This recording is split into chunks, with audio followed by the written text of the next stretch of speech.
Welcome to the Mental Advantage Podcast.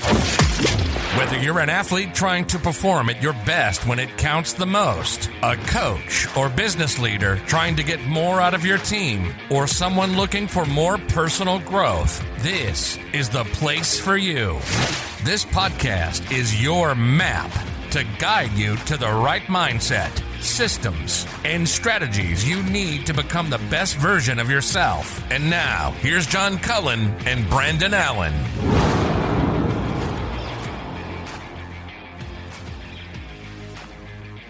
All right, welcome into the show. Brandon, first of all, welcome to you, too. I said I would start doing it more. Well, very, very sweet of you. I appreciate that. No, man, I tell you what, it's been, I don't know about you, but I feel like ever since our last show with Damon West, that it has been a buzz that has been going on around not only our podcast, just because even on social media, you know, we had some kind people comment and post some things on Instagram that they had heard that episode and were sharing some of that. But I mean, I have to say, and we said this on the show, but he is probably one of the, not just guests, like greatest, you know, guests or anything like that, but probably just one of the most inspirational people I've had an opportunity, both of us, to just talk to in general. Sure.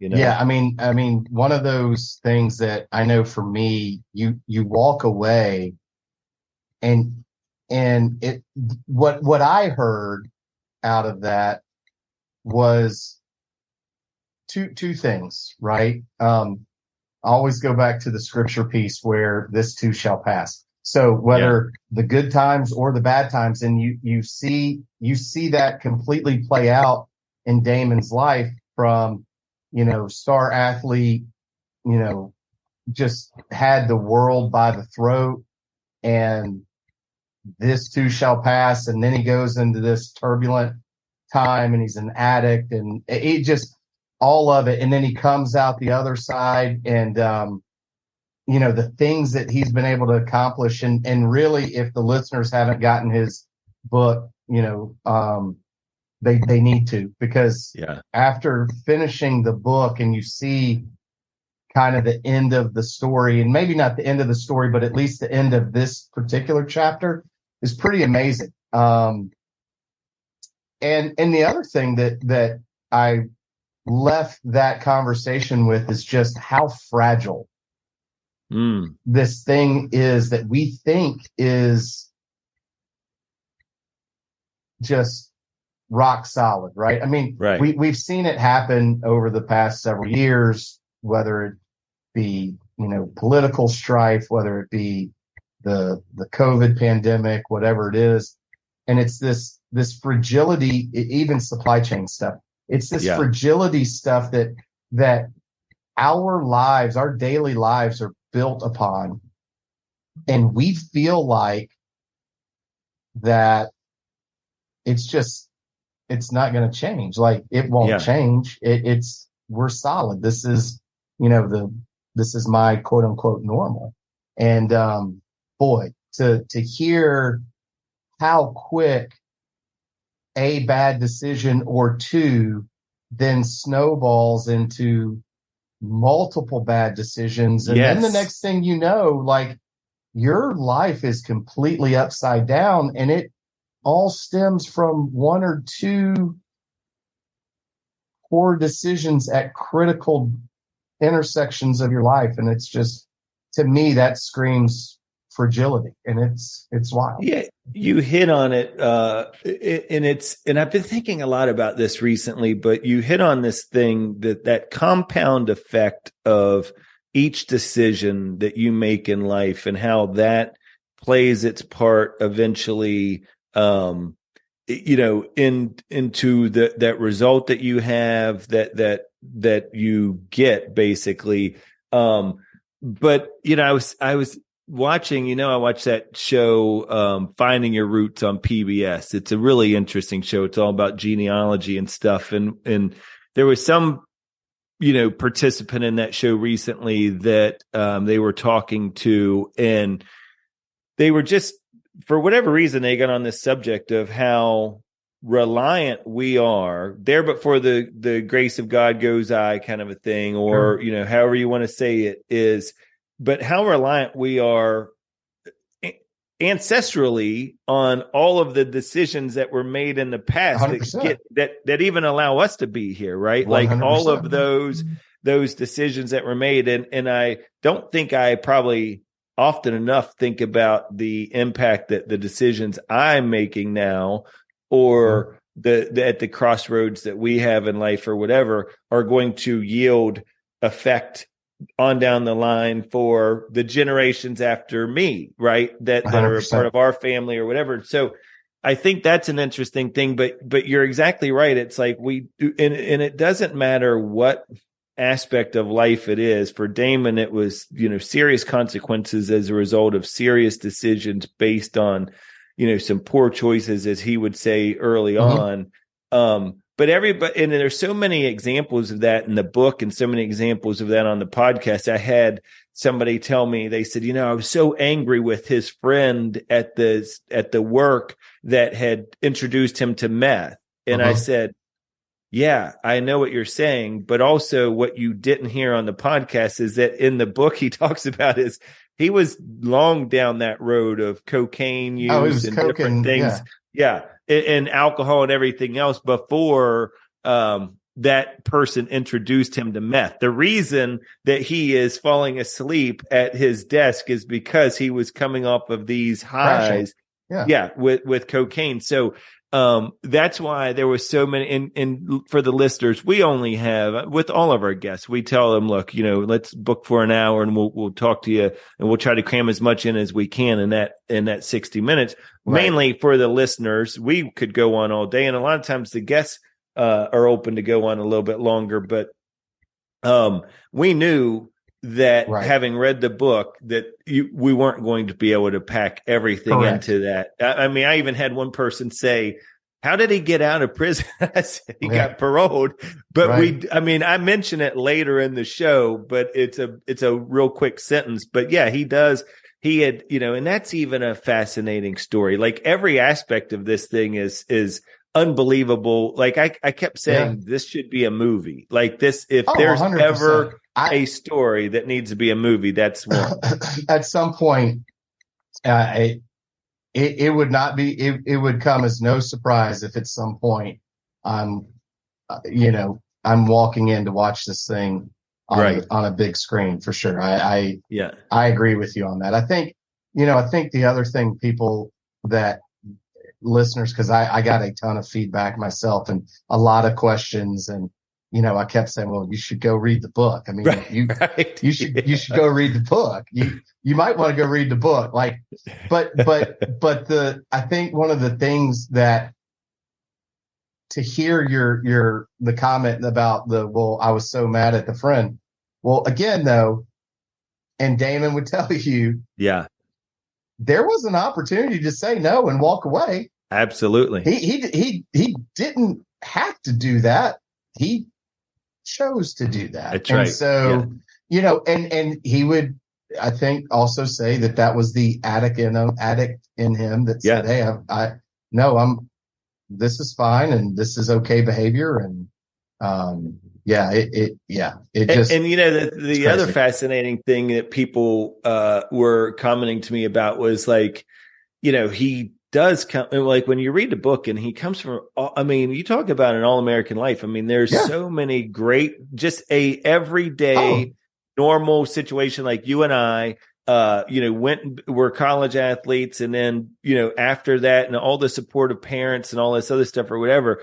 But one of the things that Damon talks about in the book is that, he probably would have, like meth was one of those things he always considered like a white trash drug. Like it was like, but then you don't realize how, when you do get involved in it, how expensive it is, number one. And so that's what leads to this, life of crime, is because you have to be able to afford that addiction to that, because as he said, it ended up being one of the best things. He had never felt that feeling. But yeah, there was so many, I think that what I took away not only from the conversation, and I hope the listeners took this away from the episode, is it's such a great example of resilience, yes, but it's also a great example of a parenting of what is truly unconditional love. And it's also this idea of, how often as parents, you can be frustrated with your kids, you can be upset with the decisions they made, but you got to stick in there. You got to hold on to the rope with them.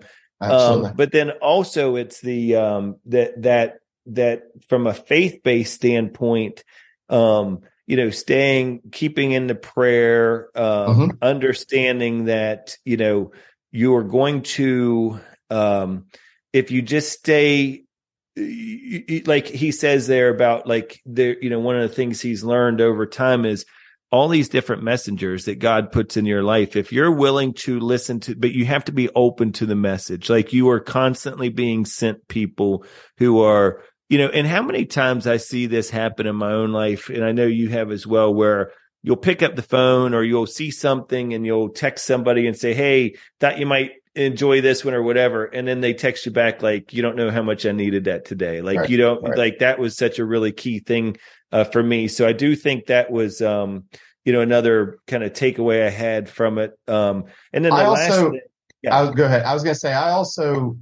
when that happens, not only that, but like even I've had it where I've run into people before. Yep. And then you kind of run into them again and you're like, okay, there's a reason. And I'm at the age and point now where I don't care. And I'll walk, like we'll talk and I'll be like, hey, like, do you have some time to talk? Cause yes, there's a reason. I feel like there's a reason that you continue to pop up. Yep.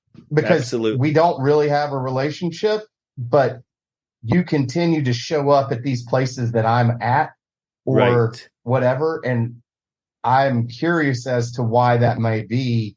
And, you just never know. So anyway. Well, and that's the part I love about the prayer that he would say every day, which is, show me how you want to use me today. But then the second piece of it, which is so critical, is let me recognize it when I see it. Like, let me recognize that. And then I think the other thing I'll mention here, just as we're kind of wrapping up some of the things, and like Brandon said, I mean, I really, and I don't mean to oversell this, but I cannot emphasize enough how much you all need to go get the book, The Change Agent, and read that book, because it's so well done and goes back and forth between prison and kind of what his life leading up to prison. And it's like action packed, but just some of the stories that he experienced during those times of, criminal activity are, like, I mean, pulse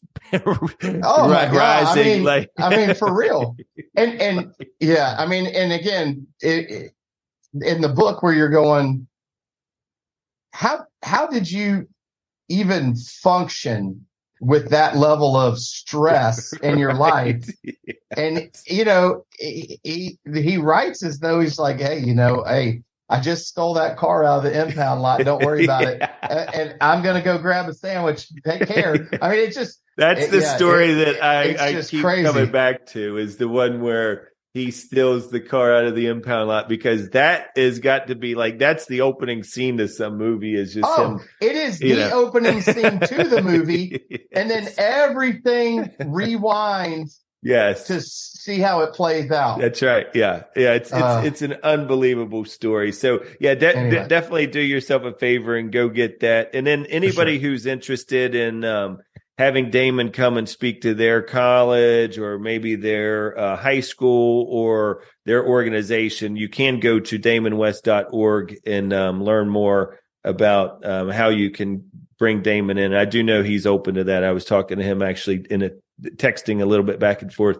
this week. So he's open to doing that. The other thing I thought was, and he talked about this early in the show, and this kind of leads into a little bit of some of our conversation the rest of the way here, is identity, and he talked about that college athlete and how how much of a challenge it is, and we've talked about this a lot on the show, but how much of a challenge it is when you leave or you have this identity that's an external identity because it's something that's not internal. It's something that is placed on you. It's, people talking about you as a baseball player or as a college football player. But I thought that was an interesting thing that he kind of underscored in his discussion with us is that's what he struggled with a lot was this identity. This was this thing that he was. And then when you're no longer that, and that's what you've been all of this time and you're no longer that. And so I wanted to just really make sure we pinned that one because that is something that a lot of parents and coaches that are out there are, having to deal with all the time is whether that is one of your children gets hurt and is no longer able to play a certain sport or a spouse gets fired from a job that they've had for, X amount of years or whatever. Like we have all of these external labels that are put upon us that when we lose them, they carry so much weight. And it made me think about this, Brandon. I want to get your thoughts on some of this is that, it's that time of year where, College World Series and we'll get into that here in a second, but, where it's the end of people's seasons and sometimes it's their senior year and it's the end of their career, and it's that challenging time where you have to decide, especially like somebody like a baseball player, it's not like necessarily the NFL or football where at the end of the football season, you either get drafted or you don't get drafted, right? That's one of those things. Basketball, it's kind of this. I mean, I think basketball is a little bit, they can go play in Europe and they can play in different places. But for whatever reason, I think baseball is one of these sports where there are so many opportunities that are out there that are afforded to people after their careers that it really puts them in an awkward spot where they have to decide, what have I done and have I done enough? And I used to tell people as an athlete that one of my biggest things that always drove me was the power of regret and the power of what if, because 100%. I remember saying to people, whenever my career was over, I just did not want to have to look back the rest of my life and say, what if I had just went to that tryout camp that day, or what if I just went and tried to get on with that league or whatever the case may be. And for me, it was injury, but I know for you, you had to have that discussion with yourself or your parents or whoever. So what are your thoughts on that? I know it's a challenge, but no, it's tough, right? I mean, we talk about it, about having those honest conversations, both with people that you're in relationship with yourself. And then, from a spiritual perspective, I think that plays a role as well. So, I remember having those conversations. I remember, shedding tears about it. I remember, being angry at God about it. I mean, I remember running that entire gamut of emotion, and the thing that allowed me at the end of it to sleep at night is what you just touched on. I could look back on, and I had another year contract that I could have played, and I knew, though, after that 1 year that it was not gonna right. So I'm a year older. I'm no closer to affiliation and or making a move up towards the big leagues. Yep. I am not making. I'm making $800 a month. Right. 5 months that I'm playing. I'm at that point, I had won the Triple Crown for the league. There was no way I was going to repeat that feat. I mean, I could have, but it didn't get me anywhere. Right. So there's all these factors that are playing into it. And I say that not as I'm not trying to brag. I'm just saying, as part of my decision making, I'm sitting there going, man, I had a tremendous season and I wasn't getting anywhere. And I realized like I had no control over that, because when I would go talk to the general manager, and just for the listeners to know, I mean, this was an independent league. So like you're wanting to get picked up by a club, but they have to buy your contract and this, that, and the other. But the managers and the general managers are also trying to move up. It's to your point. Baseball is very nuanced. So like, I'm talking to players and they're going, every day I would show up, and it started to affect the morale of our club, because I'd walk through the clubhouse and the guys are going, why are you here? Like, if that cat's still here, what chance do I have? Yeah. That is what they were saying. They're going, dude, if you're not getting a look, what am I doing? Yeah. And so like, and I would go ask them like, hey, what is it? What's going on? And they'd be like, well, you know, my manager would be like, well, you know, they say you don't have enough stolen bases. I'm like, what? I'm 6'1", 240. Yeah. Well, and most of my hits are doubles. Point to who has stolen. Anyway, it's one of those things. And then people at the end, and you start talking, and you know, I did talk to some of the local scouts and local people, and they're like, yeah, you know, we asked, we wanted to buy your contract out. We wanted you to become one of us.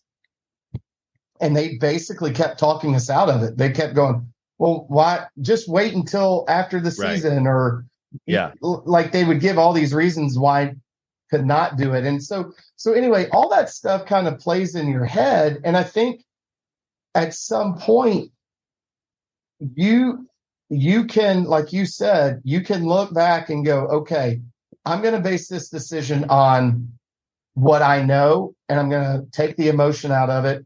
And here's what I know.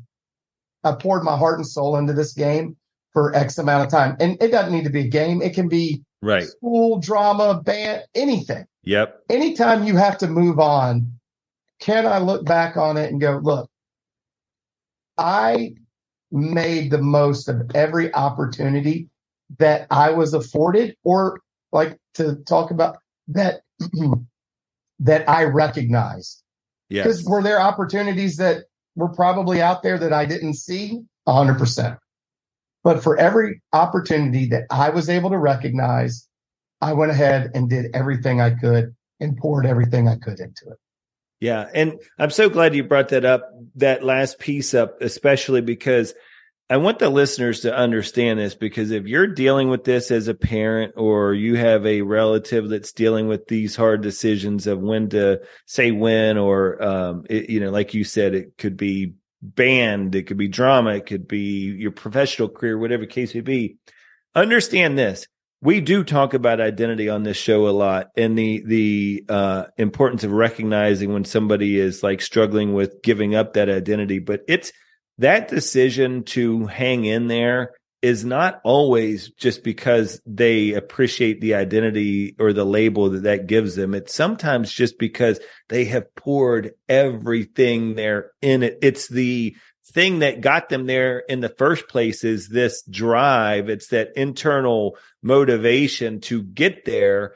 And sometimes it's not that they're holding on because they just like being a baseball player. It's because they have put everything in it, and you're almost there, and you don't want to know. The worst thing that anybody who is goal driven can go through is if they were to get to a point where they decide to get off the track, and then they were to look back and see that they would have just, if they had just gone another 10 feet, they would have gotten the prize. 100%. And again, though, and then that's when you work hard enough to not regret anything, right? That's right. Like, hey, you know, you see the memes and the person's digging and they're like, I'm going to stop. And then, you know, they're right below them is the treasure and blah, blah, blah. I don't know that it always works that way, but for sure, I think the thing that you can always find comfort in is, one, you know, if one door closes, hopefully yes, another one opens. Because there's opportunity costs with everything, right? I mean, I had to miss your wedding because I was playing. Right. I hated it. But that was unfortunately. That's it. It's all part of the thing. And then I was going to watch it, and the next thing you know, I'm watching Cops. But I think what people have to understand is that, yes, there is an opportunity cost. And a lot of times, to talk about what you mentioned earlier, John, about the decisions and what all plays into it, the opportunity cost is typically giving up today and the easy instant gratification for that long-term goal. Right. And it's something that I know a lot of people struggle with, and fear of missing out and this, that, and the other. And I get it.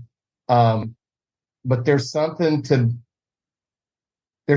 be said about, because I get chill bumps just thinking about the first time that I walked to my locker and someone walked up and handed me a check to do what thing you love to do, that I love to do, and that I had done forever, and did it for free. Right. And now all of a sudden you're willing to hand me something that says, hey, here you go. And, I don't know that there was a sweeter $680, right, after tax that I ever got. And, and I also think it's, and this is another message for those that are out there dealing with this now or watching somebody deal with it, is it's why we always say to parents and to coaches is reward the behaviors you wish to see repeated, right? It's the focus in all of those situations should be like, even if this is the end of that particular journey, let that label be removed, but don't let the behaviors and the work ethic and all of the things that you have done to get there be removed, because that's what you want to hold on to. That's, again, why we talk about it's the external versus the internal, is those things. And you need to let that college baseball player or football player or the person who's giving up, making a decision to finally walk away from, being in theater for all this time or in the choir, whatever the case would be, is say to that person, look, I want you, congratulations, first of all, because you made it further in this particular endeavor than most people do. Right. Hold on to all of the things that allowed you to get to this point, because they're going to serve you well. I mean, it's no coincidence that you are a successful business person, a successful father, successful in all these other aspects of your life, because you've been able to do and hold on to those things that made you a really, really good baseball player. So it's the same thing as it's really just making sure that they understand, where the opportunity is. Speaking of which, we mentioned the College World Series, and guys, you can learn so much from these college players, because I'm telling you right now, it's Brandon and I were talking a little bit about this before we started recording. And one of the things that I always love, in addition to just watching great baseball, and there's been some absolutely fantastic baseball out in Omaha, is listening to some of these press conferences. And you can tell, as we've talked about on this show, that so many of these college athletes and teams are starting to embrace this mental performance aspect of things. And they've got, whether it's a sports psychologist or mental performance coaches working with them, and you hear it in their messages, and they're talking about, like, I heard Cade Beloso from LSU in a press conference is talking about how he's viewing big moments. And it was almost like he had, probably had Dr. Mo in there before the thing, because he was talking about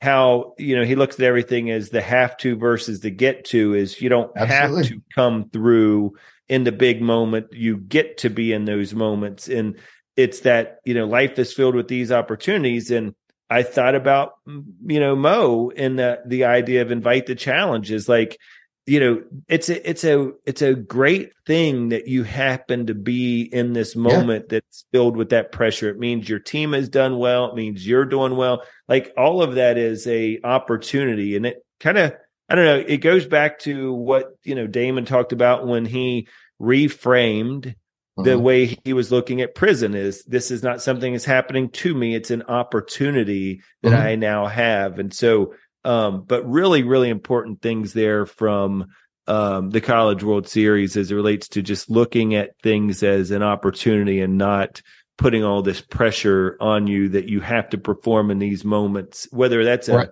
business meeting or whatever. It's an opportunity. It's an opportunity, and it really is impressive to hear these young men, and even I heard it on some of the softball stuff too. Yes, their approaches are just so much better. The thought process of how you're handling big moments and all of it. You can tell, like you said, that this is, finally kind of starting to take hold within some of these kids and institutions, and it's great. What I love about that is that a lot of these players are, and you hear it all the time now, is they're talking about, whether in baseball, they're talking about being pitch to pitch, or you're hearing football players or basketball players talking about, one play at a time or whatever. And we've kind of looked at these things over the years as being a little cliche, but it's the lesson for those of you watching or listening to the show now, but also watching these athletes, is it's just all about staying in the moment. It's all about 100%. Being present, being present with your thoughts, staying where your feet are so that you can make the best decisions right then and there. Yep. And I think it's a really, so I encourage you all to, when you're watching these, watch the great action that's on the field, but listen to these guys, listen to these players and some of the things they're talking about, because you can pull so much from them. Another one that I wrote down was Wake Forest has a motto, a team motto they adopted this year. It's make them feel you. And what they meant by that was every person that they interact with, they've kind of made it a mantra for the team that they need to make the person feel good in a positive or energetic way. And it got me thinking about this, Brandon. Was like, early on, I think it was one of our first shows, we were talking about the importance of adopting a one word focus or something for your, I think about this, your own personal mantra kind of a thing. Exactly. Right? What are you going to do? What are you going to be disciplined enough to kind of dial into? And so I thought this would be a good time to kind of bring that back for the listeners, is just make a little challenge for you guys from, our podcast, is think of the third quarter of this year. So it's July through September, and just, ask yourself, what would my one word focus be? What is the one thing that I'm going to do and live intentionally over the next 3 months of my, maybe it's discipline. Maybe it's something as simple as I'm just going to be more disciplined about the things that happen in my life. And that means, I'll be more intentional about the way I eat. I'll be more intentional about getting the exercise in, because these disciplines will have positive impact on my life. And so 100%. Instead of trying to go out and change all of these things at one time, is just tell yourself, write down on a wristband or on if you keep a day journal or something like that for work, is just write down the word discipline and just really practice that one focus in everything that you do for your life for the next 3 months, and see, what kind of positive impact that can have. And also, I want to see those people when they walk into the office with that wristband on. I want to see the reaction of their coworkers. Be like, man, right. Hey, Bob, you going to get super sweaty today? Who's the Chicago Bears quarterback that had? Oh gosh, McMahon. Yeah. Have the headband on. Disciplined mother. He had Roselle. You could have discipline. You can have discipline. Hey, I love it. I love it. Still waiting to get on the squash court, are you, Bob? Oh, I love it. That's awesome. Oh, goodness. Well, look, guys, speaking of the some of these things that work out from whether it's discipline or grit or resilience or hope or self-control, Brandon has talked to you about this over the last few episodes where we have definitely wanted to remember to share with you guys the MindView website and that profile assessment, getting having the opportunity to get on there. And I think one of the things, Brandon, that I want to point out today is that it's not, we talk about the profile assessment a lot that is on the MindView website, and that's www.mindvue.com. But there's so much more to that website than just that assessment. There's different packages you can get. But if you do the assessment, it takes about 15 minutes to complete. It assesses those mindset skills like grit and resilience and hope and self-control and a bunch of other different things. And it's a current snapshot of where you are with your mindset. And it really is helpful because now once you have this assessment, and like you and I went through it, then they also kind of put a plan together of how you can build and strengthen some of those skills. And it's really all based off of that growth mindset of, as we've talked about before, the power of yet, right? It's it's not happening yet, but it doesn't mean it won't happen. I might not be as hopeful right this second as I once was, but it's going to happen. Or if I, put my mind to it and commit to doing some of these things, or resilience, whatever the case would be. So, what you do is you go on there and, like I say, you get 20% off of any package available on the website, and you click on the buy button in the upper right-hand corner and then select the desired package and enter MA20. So M is in mental, A is in advantage, 20, the number 20 in the promo code box at checkout to receive the discount. And guys, just to give you some perspective, that, assessment, that profile is about, I don't know, I want to say it's like around $35 or something like that to take that. So 20% off of that. I mean, I'm telling you right now, for all the things you get with that assessment, it's well worth it to go ahead and get on there and find out where you are in that snapshot of all of those different mindset skills. Absolutely. Great website, great resources. All right. And then last thing I will mention is we are going to be off next week for the 4th of July. No, we'll be off next week, and then we will be back the week of the 4th of July. And speaking of baseball, we have a great guest, Austin Byler, who's the founder of Major League University. Austin played in the Diamondbacks organizations, now a mental performance coach that helps athletes and teams at all levels, and really positive guy, right up our alley. He's somebody that I've seen a lot of his content on Instagram and Twitter and all the different things. And I think it's going to make for a really, really good conversation. We'll talk to him a little bit about, his kind of approach, some of the things he's even picked up from College World Series or even that discussion we just had about knowing when to say when, and because he probably had to go through that same thing himself. And most people do, right? Even when you change a job, it's everybody goes through it in some shape or form, for sure. Absolutely. All right, brother. We will talk to you in 2 weeks. Yes, you will. And thanks to the listeners. Yes, sir.